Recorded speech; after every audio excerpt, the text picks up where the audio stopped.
काला साया। यूं तो बनारस घाट अपनी खूबसूरती के लिए बहुत प्रचलित है, पर घाट के किनारे कई राज लिए बैठे हैं। ये कहानी शुरू होती है बनारस के घाट के पास बने ममता निवास से, जहां प्रिया लाल जोड़े में ममता के घर उसकी बहू बनकर आती है।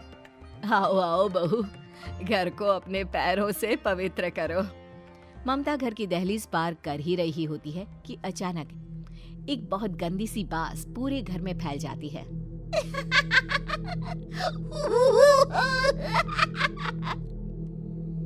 ये बदबू और ये आवाजें, ये कौन हंस रहा है माँ? अब ये पड़ोसी ना हमारे थोड़े अलग से है। कहाँ हम शाकाहारी और ये मांस मच्छी खाने वाले। छोड़, तू ध्यान मत दे और गृह प्रवेश कर। और हाँ बहू, अपनी सास की एक बात हमेशा याद रखना, इन पड़ोसियों से तो कभी बात नहीं करेगी। अच्छे लोग नहीं है ये। अपनी सास की ये बात मानेगी ना बेटा? हाँ माँ, जो आपकी मर्जी, मैं उनसे बात नहीं करूंगी। अगले दिन प्रिया अपनी पहली रसोई बनाने रसोई घर में जाती है। ये छोकी बात तो नाक में जा रही है। एक काम करती हूँ, खिड़की खोल देती हूँ। प्रिया खिड़की खोलने जाती है। इतने जाले, लगता है इस खिड़की को कभी खोला ही नहीं गया। पर ऐसा क्यों?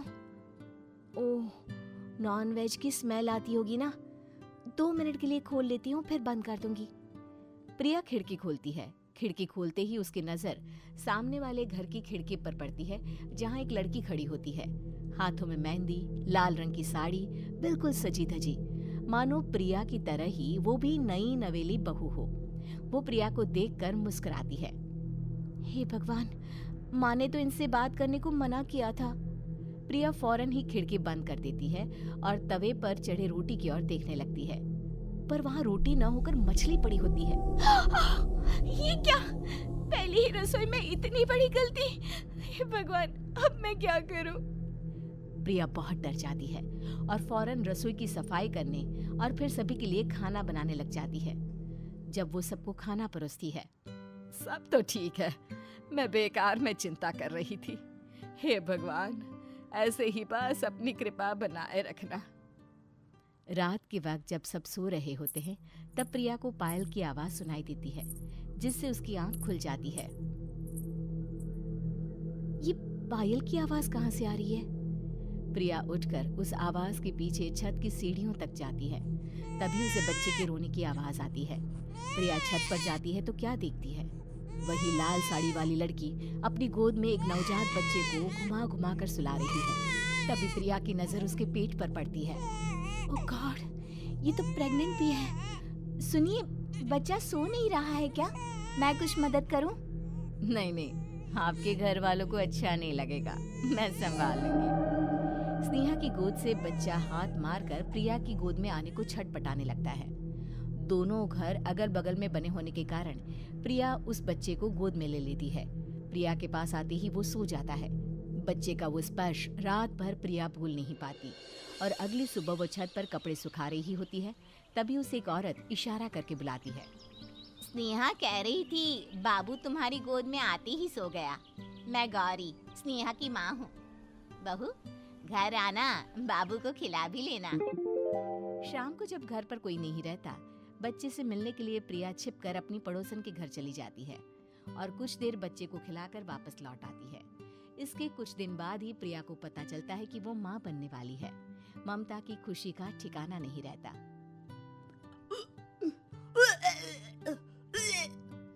माँ जी, पता नहीं क्यों उल्टी आ रही है। प्रिया भागती हुई वॉशरूम में जाती है तो हरे और लाल रंग की उल्टी करती है। उस उल्टी में से कीड़े निकलते हैं। ये क्या? खून और ये कीड़े! माँ! माँ!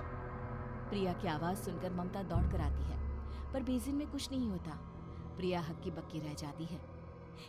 ये सब क्या हो रहा है? प्रिया घबरा जाती है और अपने कमरे में जाकर सो जाती है। डर के कारण वो इतनी थक जाती है कि उसकी आंख लग जाती है। तब उसे ऐसा लगता है उसके पेट पर मानो कोई बैठा हुआ हो। कौन हो? प्रिया के पेट पर एक 5 महीने की बच्ची बैठी हुई थी, जो बुरी तरह जली हुई थी। माँ, तुम ही मुझे लाई ना अपने पेट में। मैं तुम्हारी माँ नहीं हूँ। कौन हो तुम? माँ, देखो मैं जल गई बुरी तरह से। 6 महीने पेट में रहने को भी मुझे नहीं मिला। सहला दो ना माँ। बचाओ! बचाओ! माँ! ममता दौड़कर कमरे में आती है। प्रिया की बातें सुनकर वो सब समझ जाती है। तू कहीं बगल वाले घर में तो नहीं जाकर आई ना बहू? मुझे माफ कर दो, मैं गई थी माँ। उस घर में सब मरे हुए हैं बहू। कई साल पहले स्नेहा उस घर में बहू बनकर आई थी। कुछ ही दिन में वो एक बच्चे को जन्म देने वाली थी। पूरा घर बच्चे के आने की खुशी में खोया था कि एक दिन अचानक उस घर में आग लग गई। सब बुरी तरह जलकर मर गए। गौरी आज भी दादी बनने का इंतजार कर रही है और इसीलिए स्नेहा ने अपना अजन्मा बच्चा तुम्हारी कोख में डाल दिया। ममता ये कह रही होती है कि पीछे से उसके पैरों को एक बच्चा पकड़ लेता है। दादी, दादी। माँ, स्नेहा की गोद में यही बच्चा था। ये बच्चा कौन है फिर? तेरी मौत है।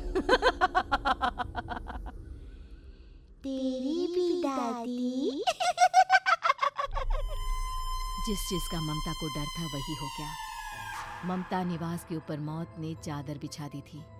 प्रिया का पेट ऐसे बढ़ जाता है मानो 9 महीने का हो। 2 हाथ उसके पेट से बाहर निकलते हैं। बहू, संतोष को फोन कर, किसी पंडित जी को बुला बहू। प्रिया का पति भागता हुआ घर आता है। ये तो होना ही था माँ। तेरा पाप तेरे सामने आ गया तो तू सह नहीं पा रही है।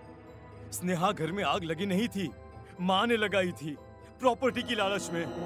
और वो बच्चा मेरी पहली पत्नी का बच्चा है, मेरा बेटा, जो कि उस आग की चपेट का शिकार हो गया था। मैंने तुमसे ये सब माँ के कहने पर छुपाया था। मुझे माफ कर दो प्रिया। तुम अगर चाहो तो यहाँ से जा सकती हो। मैं तुम्हें किसी भी बंधन में रखना नहीं चाहता। मेरी शादी हुई है आपसे, मैं आपको छोड़ नहीं सकती, पर उससे पहले हमें स्नेहा, उसकी माँ और बच्चे की आत्मा की शांति करवानी होगी। संतोष और ममता गौरी के घर जाते हैं। अंदर सब कुछ जला हुआ होता है।